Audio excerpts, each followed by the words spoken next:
over there, there's nothing there for me, because you will make what is here for you.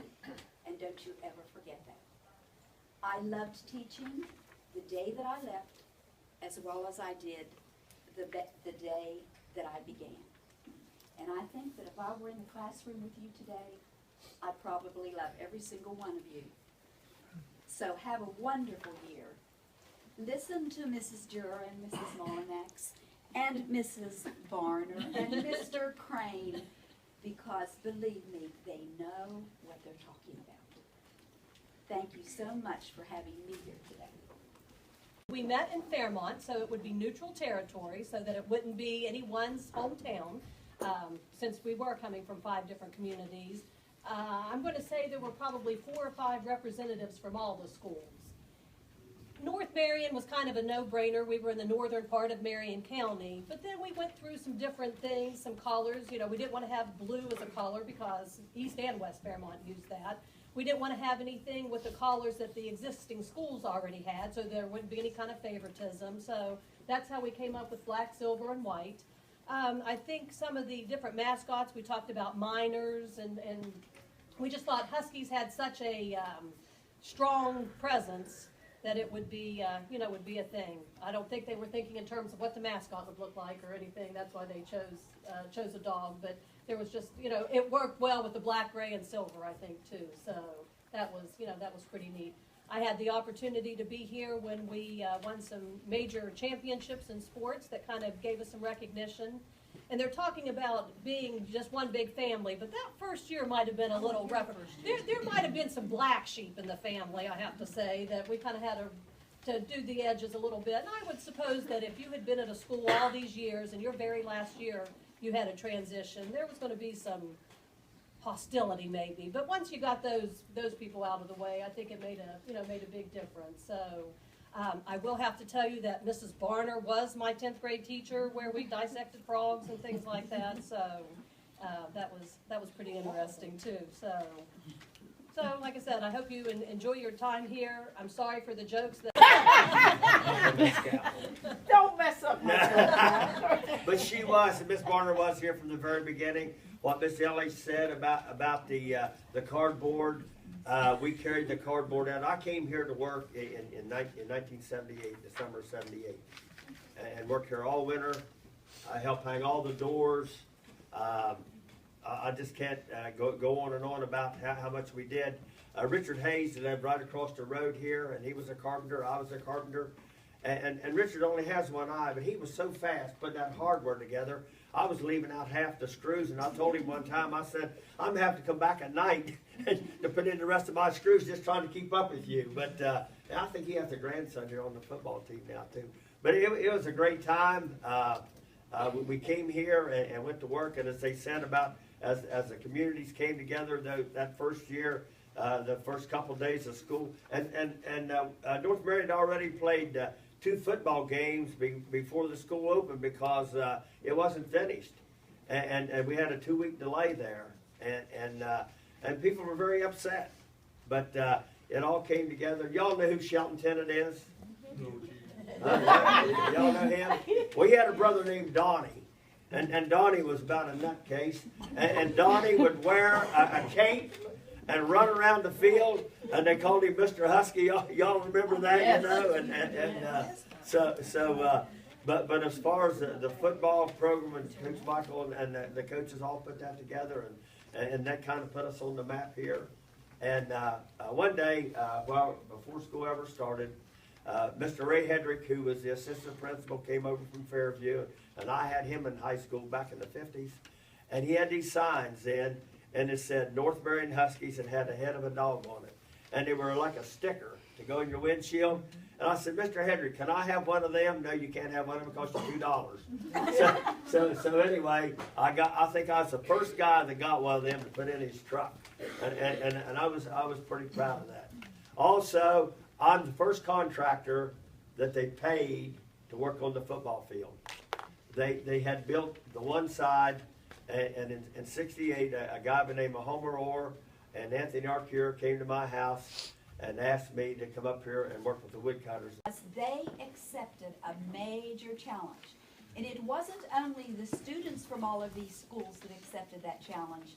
It was their parents, it was their families, and it was your faculty.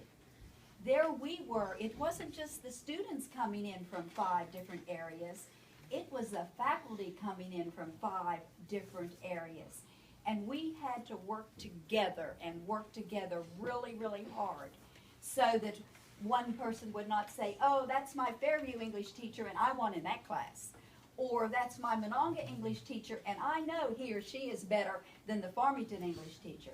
We worked our tails off to eliminate that type of atmosphere. And so when the faculty and the families began coming together, that initiated our students coming together. And I was very, very proud of that first class. And today, I have seen those students, as a matter of fact. Now that I'm retired, I can do as I please. So I go to breakfast several times a week with my friends. And just last week, a young man came into the Broken Egg in Bellevue, and he spoke to me, gave me a hug, and he left. I went up to pay for my breakfast, and the cashier said, Mrs. Elich, your breakfast has already been taken care of by Michael. That's the kind of student that you're going to graduate. You really are. They were wonderful. We'll be talking about you. I hope I'm still here 4 years from now. And we will be talking about you the very same way. But honey, it takes everybody. It takes family, it takes students, it takes faculty to become truly silver and black Huskies. Thank you. I'm a teacher, I'm an English teacher, and all of us basically said what kind of the teacher we were. But I remember Mrs. Illich, it was either a quote or she was being interviewed, and she used the term today, children. She says, I teach children. And some of us forget that fact.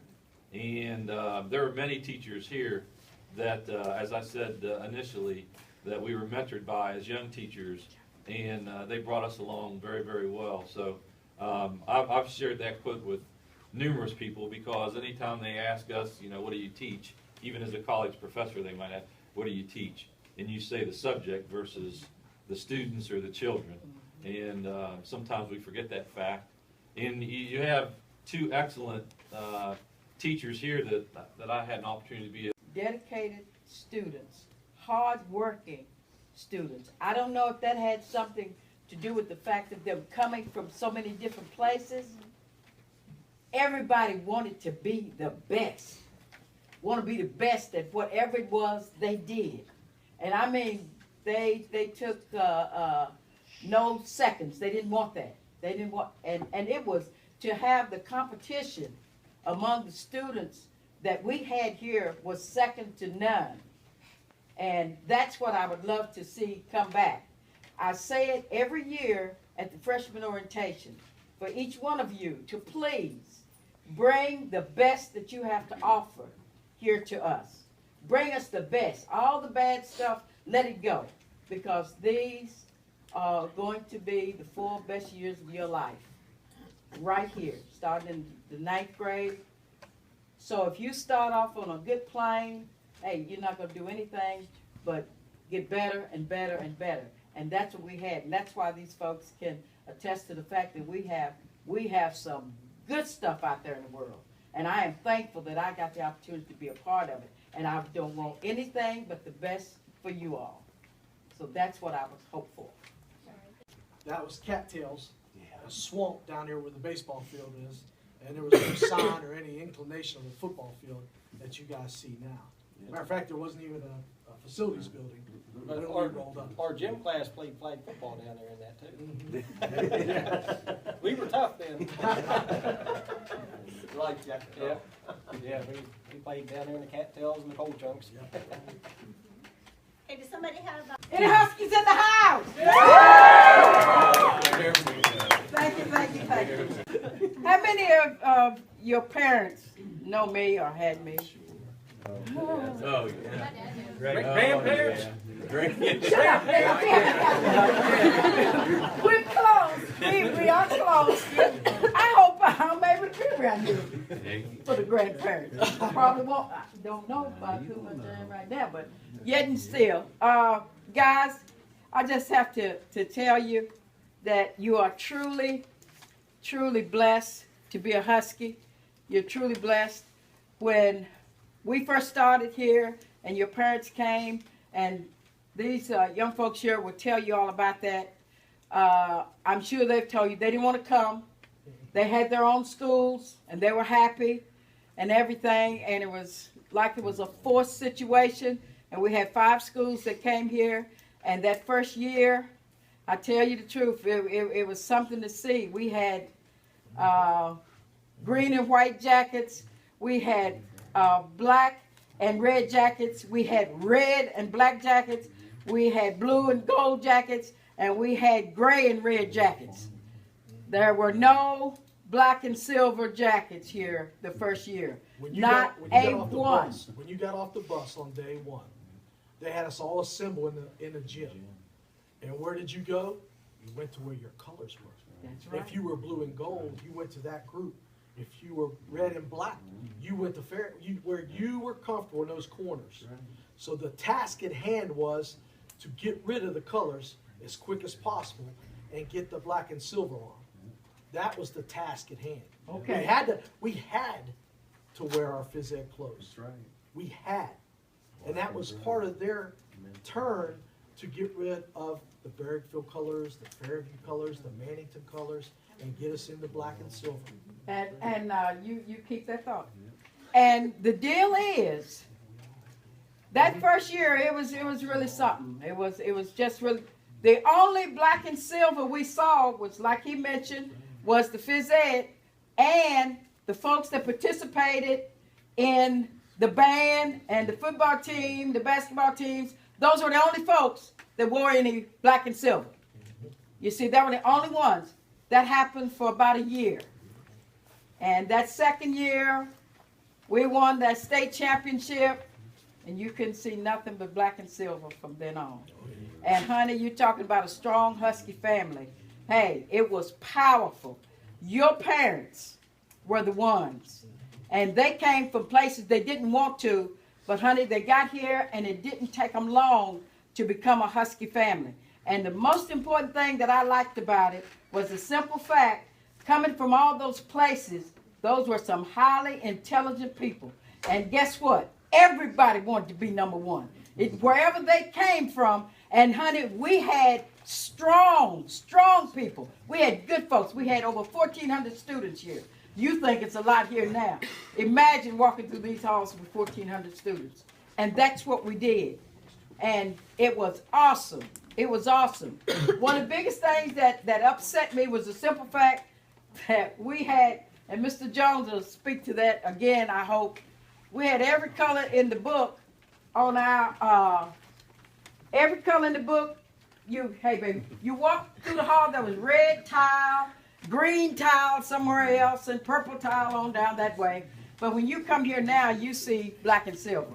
And it's awesome, and it's awesome. And they're going to tell you about all the rest of the stuff.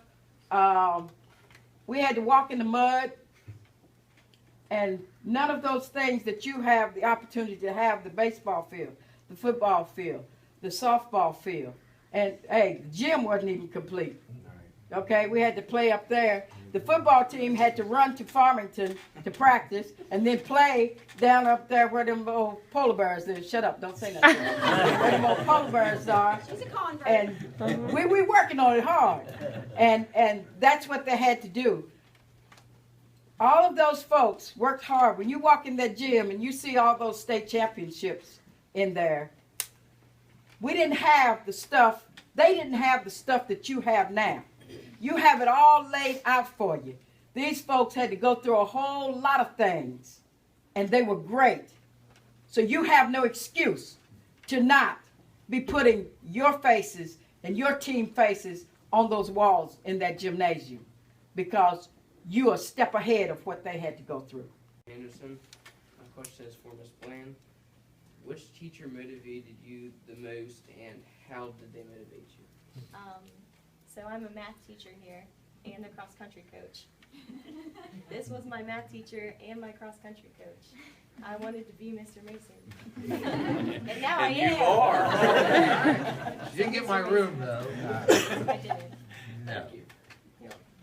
Sure. My question is for Mr. Myers. What was North Marion like when you went here? Like, what has changed since then? Of course, the teachers have definitely changed. That's number one. Some of them have retired. Some of them have passed away. Your facilities, I would say that's a big, big change. One example is like when we came up here, there was just the school guys, if you can imagine that, all right? No tennis courts, no football field, no baseball field, and that's part of the program of the school. We played actually, they were talking about our practice field. We would start up here in the mornings and lift weights in the gymnasium, and then we would eat lunch up here. You remember that? And then they wouldn't bus us down. Our coach would give us an hour, and we had to run or jog to Farmington, if you know where the Farmington baseball field's at. That was our practice football field down there because that was Farmington High School's football field. So that was the closest, and we used it. I can remember we played on Thursday nights because East-West Stadium was being shared by both East Fairmont and West Fairmont. So the only available night was Thursday night. So we would play on Thursday nights, and then Friday nights we could go watch somebody else play. So that was a big thing. Baseball-wise, if anybody knows where, I used to call it Item 8 baseball field, but it's South Marion, I think they call it now. That Little League field over there, that was our high school field. We actually played, our right fielder played up on the bank. Wow. Okay? The dirt was cut out deeper, okay, than a Little League field. And that was our home field. It was actually our home field. We didn't even have the cross country. We didn't have the course here that you guys had cut out, anything like that. Tennis, there weren't all the activities available when we had first started. Facility-wise, we just didn't have it. JV and freshman football played games at Farmington. Exactly. That was our home field for our, you're right, our JV JV and freshman teams, because back then we were AAA, and we had enough involved that we could just have a freshman team. The first football team had 120 players. Yeah. Now, and I didn't play my first year. I played Pop Warner my first year. I was a freshman playing Pop Warner. I dropped a couple pounds. I didn't look like this. He was fast. I dropped a couple pounds, and I'd asked Coach Michael was our coach at the time if I could play Pop Warner football for 1 year, and also Andy Drew also did. He was a very good player. That's Miss Neptune's brother. He was killed in a car accident, right, freshman year in college, right? Yep. Excellent player. And we asked Coach Michael if we could play Pop Warner, and he said, yeah, you can play Pop Warner for 1 year, but you better be here your sophomore year. So from sophomore year on, we were up here with that. You know, because it was a bitter consolidation, as Mr. Jones could tell you, because he was, you know, an adult at that time, and a taxpayer and home, but our parents said no to North Marion High School, and they meant no. But it was forced through SBA money to be able to consolidate North Marion High School, which is one of the first and maybe only time that they avoided a no vote from the public because of our small schools or where we came from. So one of the selling points was to the parents, your children will be given this opportunity to do all these different things. Well, maybe from an academic standpoint, we had a little more classes than we did, but just like we've been talking, no cross-country track, no football field, no baseball field. We walked in mud. And I think that's why, but besides the teachers that impacted us, I think that's what led to such a chip on our shoulders, because we were kind of forced to come. Okay, we're going to try to make the best of it. But then it was almost like we were second-class citizens. And so we had to make our statement elsewhere. And guys like Mr. Rodriguez and a young Tony Myers, you know, they made their statement early on in football. But it was through the impressions that the teachers gave us of hard work, let alone the facilities that our parents had to help build, that molded us into being the competitors that we were for 4 years at North Marion. The school was dismissed and we went to our buses in the evening. They went too deep around the loop, and the middle section was completely, I mean jam-packed full of buses. There was over 1,400 of us here. We were, you know. Yeah, my senior class, first class was 355. What was ours, Tommy? We were one of the largest. We were almost 400. We were close. Yeah. Somewhere. Yeah, so. It was Yeah, numbers. I mean, it was just the, what, you We were know. a big triple A. We were large, yeah. Almost twice as many kids as you have here now. Right. And tell them how that impacted you as far, because we think we were crowded with 800. Yeah. How that impacted you as far as the building. And I think it was still like 5 minutes, Mr. Mason, or 7 minutes to get to class. Oh, yeah. By golly, you were expected to get there. 1,400, I mean, you had to weave your way through the hall to try to, you know, to get to class as quick as you can. You all go in the gym in the morning. Well, the gym was full, the cafeteria was full, and the hallway was shoulder to shoulder. Yeah, it was. And when that bell rang, it was like everybody for themselves. Yep. One of the most amazing things, at the end of the day, there were no activities here because we didn't have any facilities. When that bell rang, 15 minutes later, all the buses had gone, the dust had settled, and it was a ghost town. 15 minutes, every 1,400 kids were out of here. It was amazing. It was truly amazing. Be honest with you, being the first class being here, it wasn't, all our seniors here didn't want to be here at all. It was a hard fight because everybody wanted to be the last graduating class of their small school. In the past, in the 70s, before we consolidated, those small schools had big rivalries. There was a big rivalry between Mannington, Fairview, Monongah, Barrackville, Red Games. It was huge, and it was a huge community fight there. When they told us seniors we were going to be the go-to there, North Marion, and that we were going to be the first class there, and then we came here and most of the stuff wasn't done. They shoved us into school, and half the stuff was done. The classrooms, there was lockers, classrooms were complete, but they said, you're going to school here no matter what. So it was a hard time. For me to be, maybe more acceptable was football, because there was 120 guys, 3/4 of them I never knew, or I played against them, or rivalries with them, and joined together and worked on it. Be honest with you, the biggest thing here at North Marion, to put North Marion together, as Miss Barner said, was the first championship in football. It unified the school. It changed the school completely, because it was still separated. I remember our first pep rally. It was out in the parking on the side, on the hillside. You see all these different colored jackets there, and they were trying to rally us back together. Our first football game was at East West Stadium. There was 9,000 people there to watch us play football.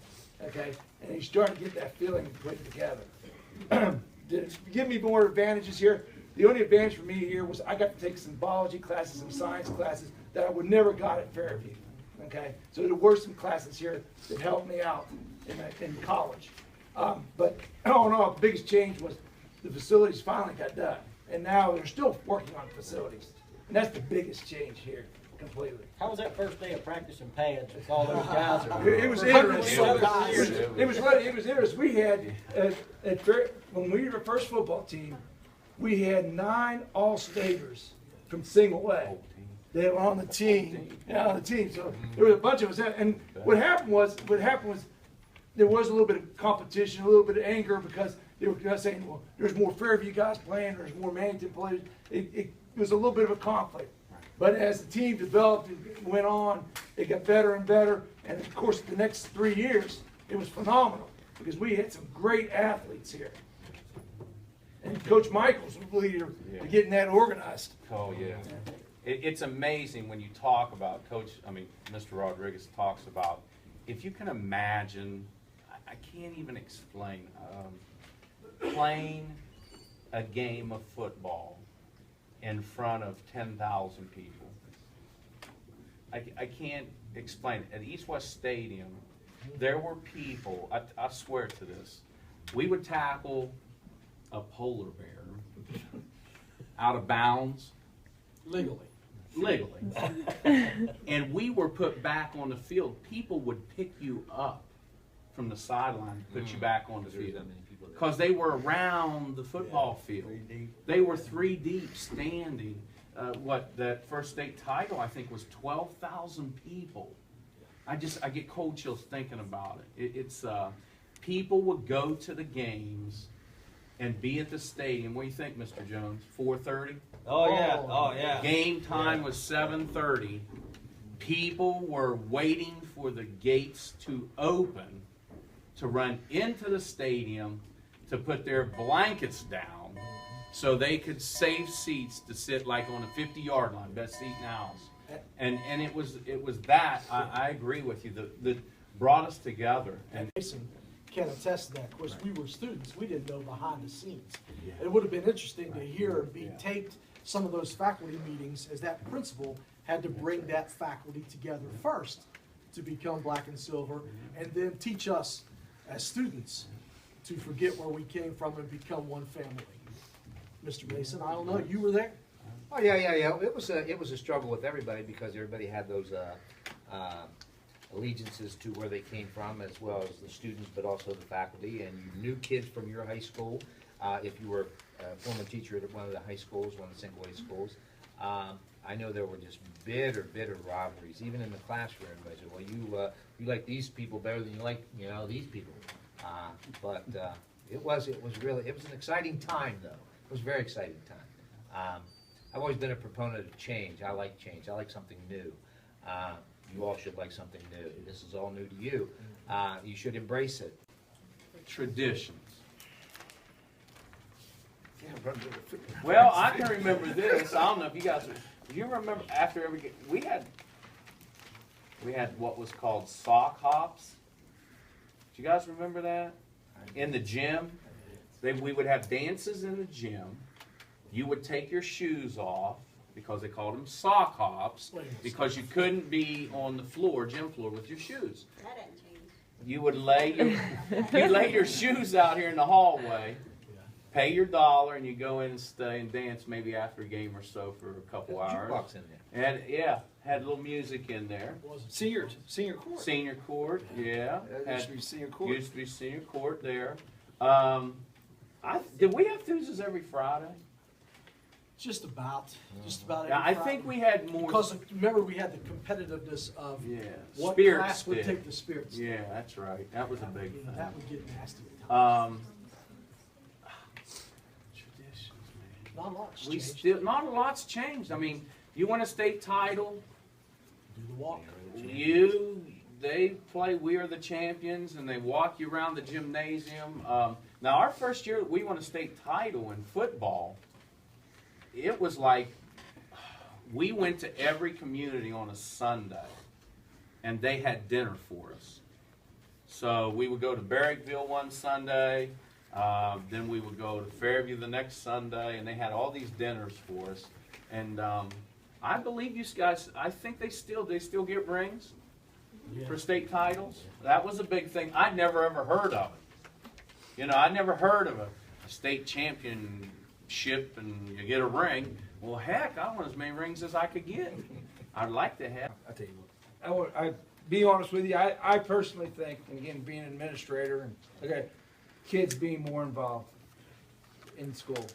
I'm seeing a decline, and kids want to participate in sports. The kids declining and being part of the band, and I really think if you get involved, you're going to enjoy your experience here more often. And with your school 4 years here, you've got to be involved. Just going here from 8 to 3 or whatever, and then leaving, is not going to make you enjoy your school years here. And that's why I said, and I tell kids all the time, just in the middle school, when you leave here at Fairview, first thing I said, join something at North Marion. Be involved in it. And I see so many kids don't do that. And there's a lot of things that can happen to you, and you grow as a person when you work with a group of people, whether it's in the band, whether it's an athletic sport or club. But if any word of advice to any of you guys would be, get involved in something here at the school. Okay? Don't just sit there and go from 8 to 3 and walk out. I would almost turn that question around and look at everyone here and say, That really depends, that question's for you. You know, we did our work. We came every day, gave everything we had, whether it was academics or whether it was athletics. As, you know, Mr. Mason as an academic instructor, as a coach, us as coaches, now as administrators, you know, we've given back. And so people have to take that, you know, you hear him say, you know, you have to take a hold of the rope next. So what's the future of North Marion? That would be the question that I would almost ask everyone in this room. What is the future? Because it depends on you. It depends on the direction that you want to take this school. That's what it all really comes.